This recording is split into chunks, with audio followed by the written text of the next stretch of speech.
නව රෙක්සෝනා sports defence 72 hours order protection සමගින් පිරිමින් සඳහාමයි. දැන් අපි 12ක් කොළුවේ තියන් ඉන්නේ මොකද අපේ මේ වෙදර් එක සැරින් සැරේ චේන්ජ් වෙනවා. ඉතින්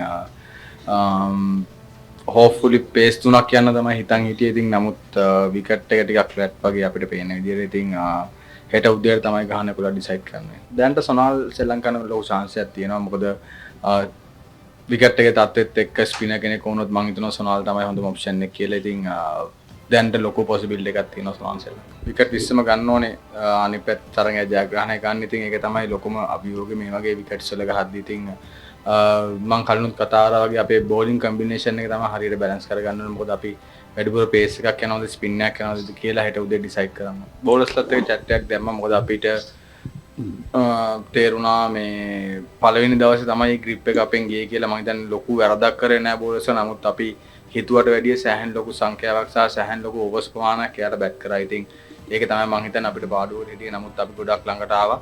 ඉතින් අර කිව්වා වගේ ඒ තිබ්බ ගැප් එක තමයි ගොඩක් වෙලාවට පස්වෙනි දවසේ වෙනකොට ඩිසිෂන් එකක් නැතුව යන්න උනේ මැච් එක. හිස්ටරි එක අරන් ගත්තොත් කලින් තරඟාවලිය විතරක් නෙමෙයි ඊට කලින් තරඟාවලියලත් ගොඩක් වෙලාවට පේස් තමයි බංග්ලාදේශ විකට්ස් අරන් තිබ්බේ. ඉතින් මම හිතන්නේ 70%ක් විතර ප්‍රමාණයක් පේස් එකෙන් අරන් තිබ්බේ. ඉතින් අපි ඒක ගැන සෑහෙන කතා වුණා. නමුත් අපි මේ සෙල්ලම් කරන තනතිරුත් එක්ක ටිකක් අමාරුයි පේස් තුනකට සෙල්ලම් කරන්න, විශේෂයෙන් ගාල්ලේ වගේ තනතිරුවක. ඉතින් බලාපොරොත්තුවක් තියෙනවා මෙහි පේස් තුනක් ශ්‍රී ලංකාව. නමුත් හෙට උදේට විකට් එකේ තත්ත්වය බලලා විදර් එකේ තත්ත්වය බලලා තමයි ඩිසයිඩ් කරන්නේ. සමහර වෙලාවට එක බෝලර් කෙනෙක් අවුට් යන්න පුළුවන්. ඉතින් අපිට ඒතකොට අනිත් පැත්තෙන් මේ බෑකප් එක දෙන්න ඕනේ. ඉතින් ගාල්ලේ තරගේ මම හිතනවා පේස් එකකින් මේ බෑකප් එක හොඳටම දුන්නා කියලා. මොකද මම හිතනවා පේස් එකෙන් අපි හිතුවටත් වැඩිය හොඳට ජොබ් එක දෙන්න කරා. ඉතින් මම හිතනවා ඒක නෙමෙයි ලොකු එෆෙක්ට් එකක් තියෙන. මම හිතන්නේ විකට් එකේ කන්ඩිෂන් එක තමයි. ඉතින් තේරෙන්නේ නැති දවස් 5ම වගේ ලොකු සපෝට් එකක් තිබ්බේ නැහැ ස්පින් එකට. ඉතින් මම හිතනවා පොඩි දංකාවීමක් හරි තිබ්බොත් ප්‍රභාත් ගේම් එකට ඉක්මනට එයි. දැනට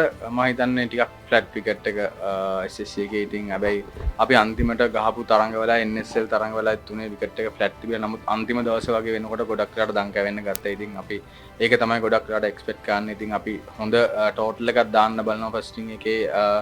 දාලා ඉවරලා ඒගොල්ලන්ට සෙකන්ඩ් ඉනිං ෆෝර්ත් ඉනිං වගේ එනකොට ලොකු ප්‍රෙෂර් එකක් දෙන්න.